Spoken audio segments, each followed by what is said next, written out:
Так.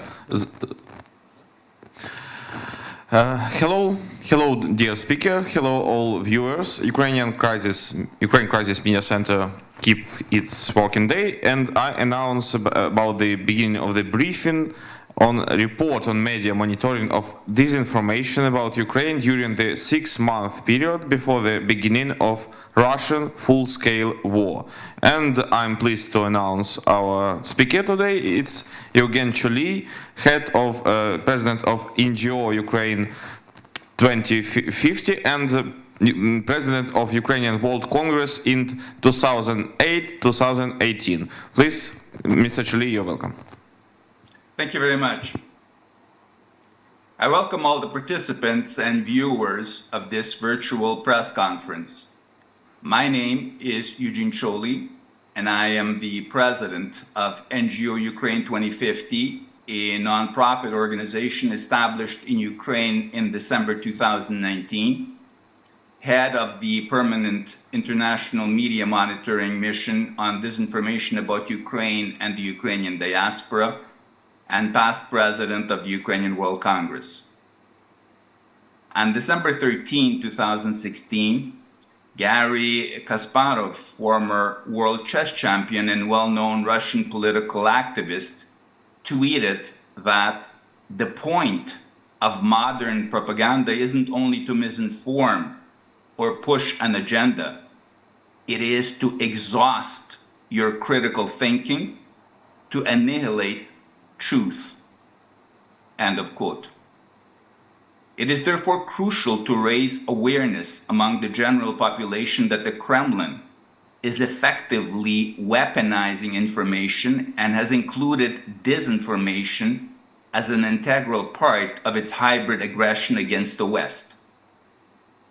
For Ukraine, this issue is even more important, since Putin relies on disinformation to deny the very existence of the Ukrainian people and Ukrainian statehood.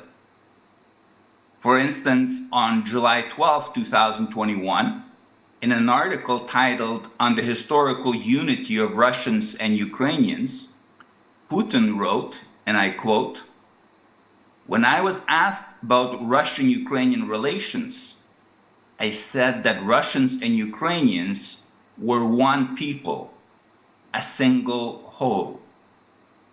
These words were not driven by some short-term considerations or prompted by the current political context. It is what I have said on numerous occasions and what I firmly believe. End of quote.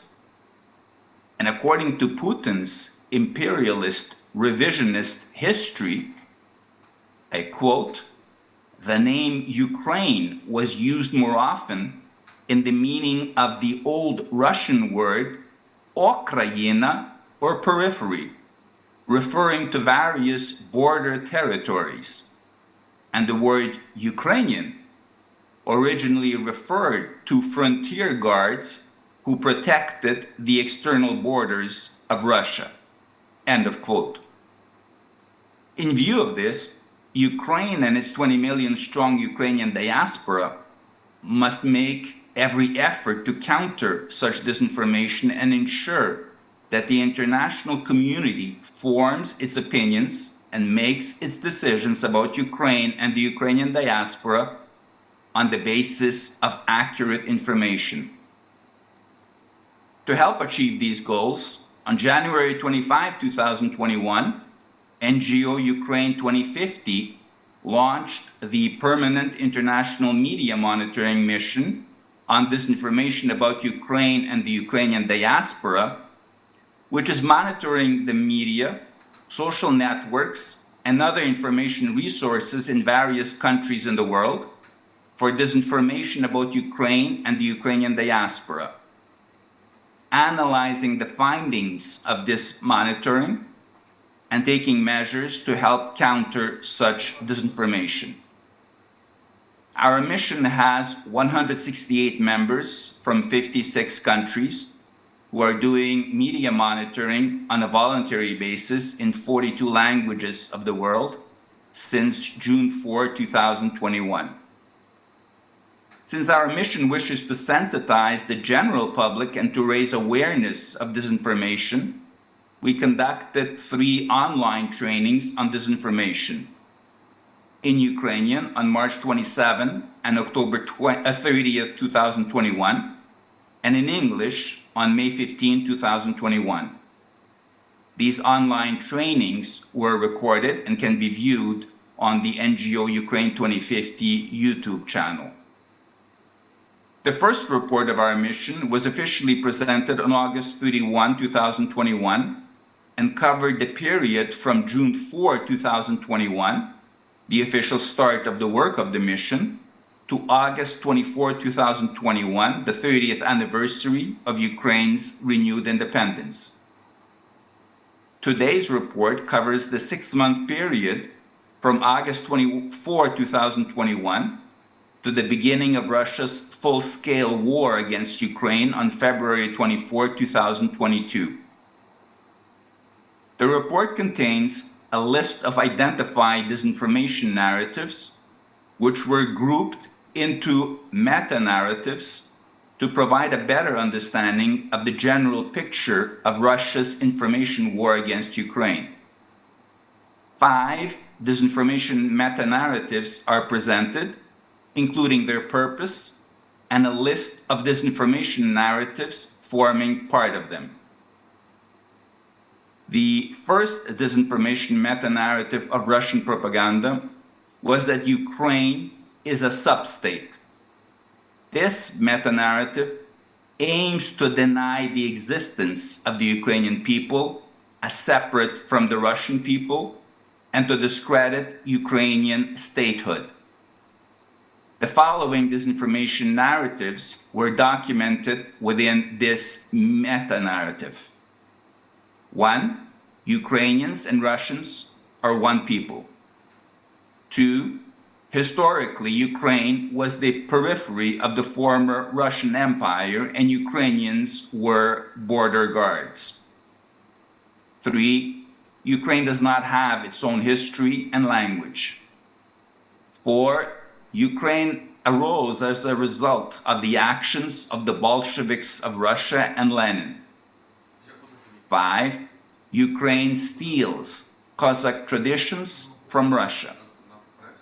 And 6. Ukraine's economic collapse is inevitable. The second disinformation meta-narrative of Russian propaganda was that Ukrainian governing authorities are neo-Nazi, illegitimate, and discredited. This meta-narrative aims to discredit the Ukrainian governing authorities and divide Ukrainian society.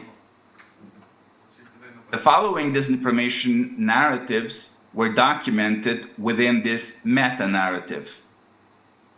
First, the Ukrainian governing authorities are illegitimate and under the external control of the United States. 2. Neo-Nazis have seized power in Ukraine. 3. The Maidan was an armed coup d'etat supported by Western intelligence services that led to the loss of Crimea, the civil war, and the deterioration of quality of life for Ukrainians. 4. The civil war in Ukraine since 2014 is not the result of Russia's actions. The aggressor is Ukraine itself, which is waging war against its own people. 5. The war in Ukraine since 2014 is being supported in the interests of the oligarchs and with their assistance. 6. Ukrainians are dissatisfied with their governing authorities, which will cause destabilization, mass protests, and early elections. 7. The Crimean platform is a neo-Nazi platform for encroaching on Russia's territorial integrity. And 8. Ukraine's gas transportation facilities for the transit of Russian gas to Europe are unreliable, as is Ukraine as a partner for the supply of energy resources, Therefore, Russia's construction of Nord Stream 2 is fully justified. 3. The third disinformation meta-narrative of Russian propaganda was that the West exploits Ukraine and is a destructive force for the world order. This meta-narrative aims to present the West, led by the United States, as an exploiter of Ukraine for its geopolitical interests and a threat to world order, and to sow distrust in Ukrainian society of the West. The following disinformation narratives were documented within this meta-narrative. 1. The United States intimidates with statements about Russian preparations for an attack on Ukraine, but the real motive is to demonize Russia. 2. The West wants to use Ukraine to weaken Russia, encourage Ukraine to go to war, but not provided any assistance in the event of a Russian attack. 3. New strains of the coronavirus are part of a process to modernize biological weapons, which are tested on Ukrainians in secret laboratories in Ukraine under the leadership of the United States. 4.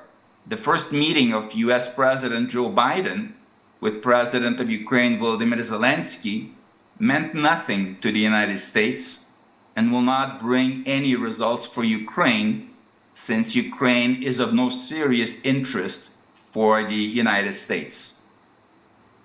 5. Nord Stream 2 does not threaten EU's energy security, but rather strengthens it by increasing gas supply facilities to the EU and reducing its price. And 6. Russia has been promised that NATO would not expand into territory of countries of the former Eastern Bloc. The fourth disinformation meta-narrative of Russian propaganda was that the Russian national minority is the object of oppression in Ukraine.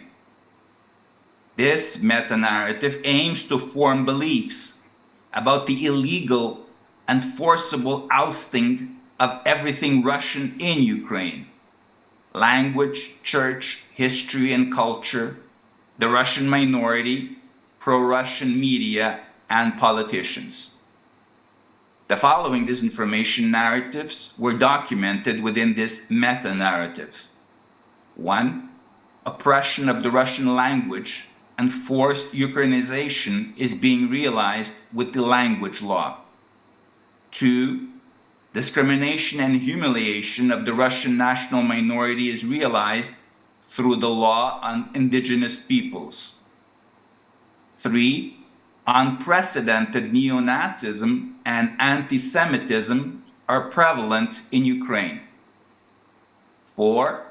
Monuments to the Great Patriotic War and the USSR are desecrated in Ukraine. 5. The ecumenical patriarch divides orthodoxy. And 6. The President of Ukraine is exercising repressive measures against pro-Russian media.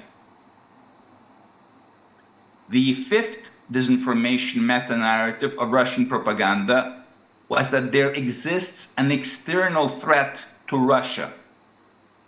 This meta-narrative aims to intimidate NATO and the United States, as well as Ukraine, with war, represent them as aggressors who plan to retake Russian-occupied territories by military means, as well as to justify the need for Russia to resolve the Ukrainian issue and the conflict in the Donbass by military means. The following disinformation narratives were documented within this meta-narrative. 1. Russia is a peaceful state and does not threaten anyone. 2. Ukraine is an aggressor and is preparing to reclaim the occupied territories of the Donetsk and Luhansk oblasts by military means. 3. The United States is an aggressor and will try to resolve the war in the Donbass by using Ukraine. 4. NATO countries have in fact already occupied Ukraine, on whose territory there are thousands of US and NATO troops, as well as NATO military facilities and infrastructure. 5. Ukraine opposes the Minsk agreements and disrupts the peace process. 6. The Ukrainian military is demoralized and does not want to fight. 7. The Ukrainian military is shelling the population and civilian infrastructure of the LPR and DPR. 8. The Ukrainian military committed genocide in the Donbass. 9. Kyiv's provocations could force Russia to use its armed forces to resolve the conflict in the Donbass. And 10. Ukraine will not be able to withstand a war with Russia and will be defeated, according to various estimates, within anywhere from a few hours to a few days. This was the information base that was being created by Russian propaganda prior to Russia's full-scale war against Ukraine. Our mission continues its work by monitoring and analyzing Russian disinformation during Russia's genocidal war against Ukraine, the results of which the mission will present in the next report. In closing, I wish to remind everyone that all relevant information regarding our mission is available in the media section of the website of NGO Ukraine 2050. Thank you for your attention. I am now ready to answer any questions. Thank you for your report, Mr. Czolij. There is no question under our translation in YouTube channel. Thank you. Thank you for your report again, Thank and you for very your much. work.